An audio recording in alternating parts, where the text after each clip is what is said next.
Good afternoon, everyone. For our next Penn story,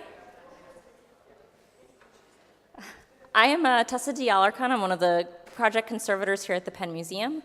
For our next Penn story, we will be having our keeper from our Mediterranean section, Lynn Makowsky, who, as a segue, also worked at Poggiacola.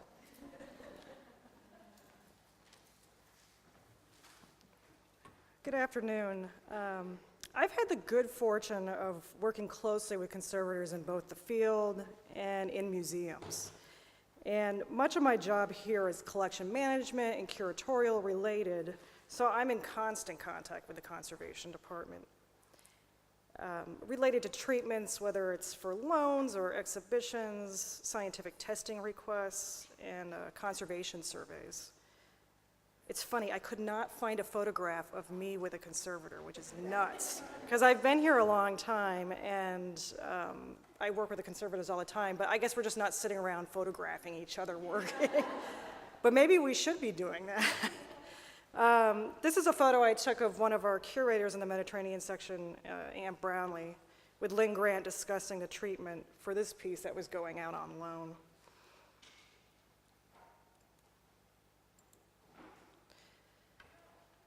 Yes. In the field, I mainly work with conservators at the Etruscan archaeological site of Poggiacola in Tuscany that is affiliated with the Penn Museum, and you heard about from Allison before the lunch break.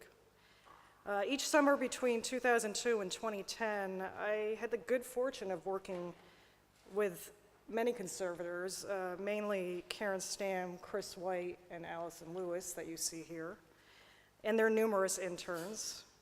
And Karen and Allison were both conservation interns here at the Penn Museum.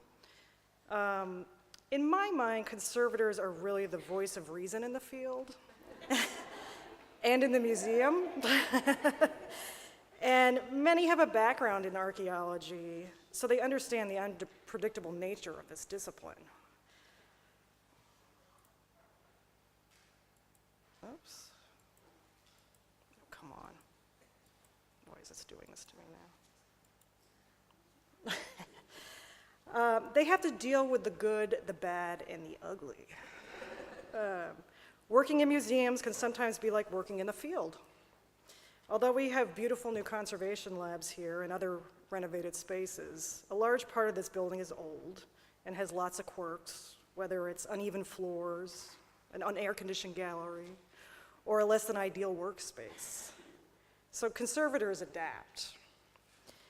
The museum is about to embark on an installation of our permanent Middle Eastern galleries next year, and the conservation department's going to be really busy.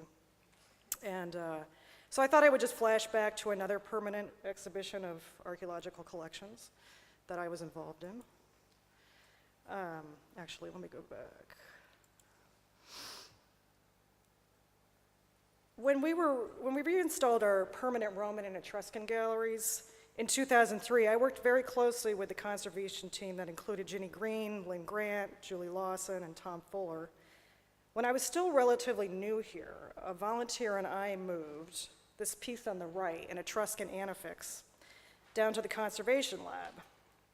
And we had to move, lots of material. And when you do, you have to walk down 5 slippery marble steps or take a short elevator ride to move objects from our 3rd floor storerooms. So of course the elevator broke at the beginning of this process. So, I was walking objects down the stairs, and this one was very heavy, and I remember struggling with it and being so careful, only to have it break as we pushed a cart over a bump on the floor on the way down to the lab. I was horrified, and I sheepishly walked into the lab and told them what happened. They, in return, thanked me and told me the adhesive failed. It broke on an old joint, so I saved them from having to take it apart. And I remember Julie, and if you know Julie, she has a wonderful laugh, and she laughed.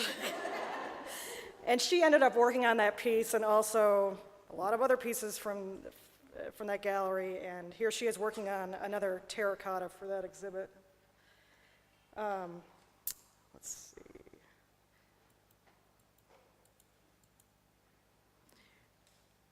So, I talked about being flexible in the field and in the museum. Conservators a lot of times have to work in makeshift spaces. So during this same reinstallation, we didn't have any room for Tom Fuller to work on our sculpture. So we emptied the Roman gallery and built a box around it.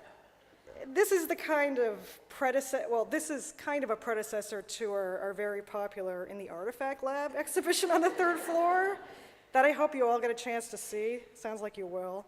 Where our conservators are essentially part of the display on display. You can see we just had this one little window, so it's vastly improved in the Artifact Lab. So I just want to say thank you to all the conservators in the audience. Thank you from your archaeology and museum colleagues. Because archaeology is destructive by nature, and what we destroy, I should say, you bring back to life. So thank you.